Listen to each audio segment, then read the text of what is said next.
Hey there, it's David H. Lawrence the 17th, and today I heard something that made me really jealous. It made me really jealous that I didn't think of it because it's so perfect.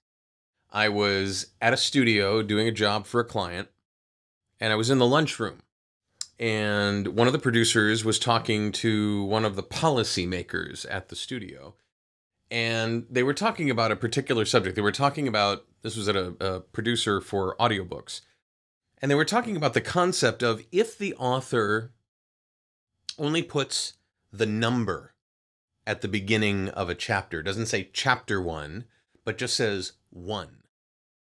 Should you put the word chapter before it? Now, they were talking, and one of them had always done it that way. And the other was like, well, it depends. It depends what the author's intent is. It's kind of something we're mulling around. And then she dropped this. She goes, you make the rules for the forest, but you make exceptions for a tree or 2 or 3.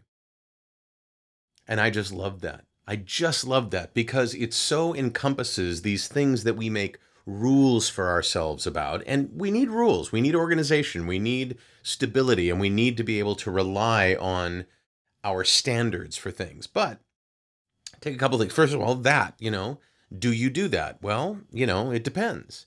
Usually, yeah, but sometimes, no.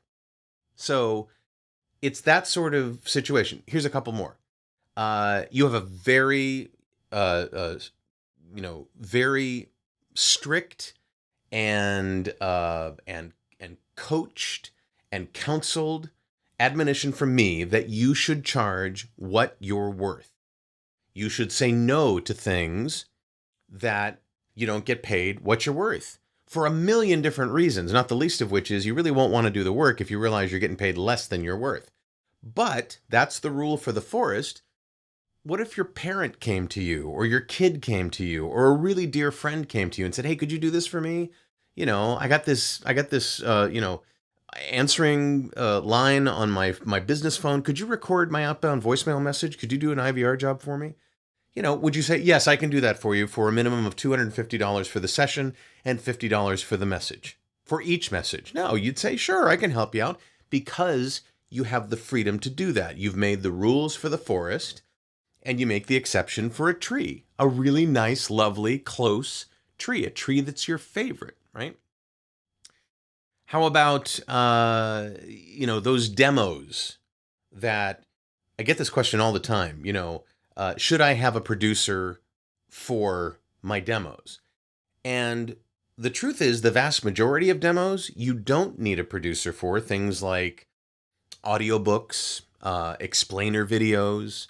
Often you can just take the finished product, or you can take an audition and turn it into a demo.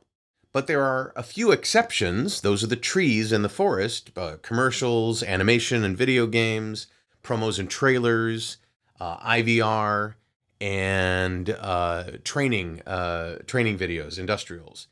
They all have a very particular kind of advanced production where they are the exception, right? And then, the idea of chapters before numbers and a million different things that you learn, and then you think, I wonder if that's a reasonable exception. And I'd love to know what yours are. What do you make rules for, and then make sure you have the freedom to make exceptions? What forest do you make rules for, and what trees do you make the exceptions for? That's what I'd love to know in the comments below. I just think it's fascinating because I've been thinking for a long time, how do you describe that thing where the rule is absolute until it isn't, right? And there's lots in performing that's like that. There are lots of things in performing that's like that. So I'd like to know what it is for you. Any part of your life, any walk of life, your relationships, your performance stuff, your production, whatever it is. I'd love to know some examples. Please jot it in the comments below.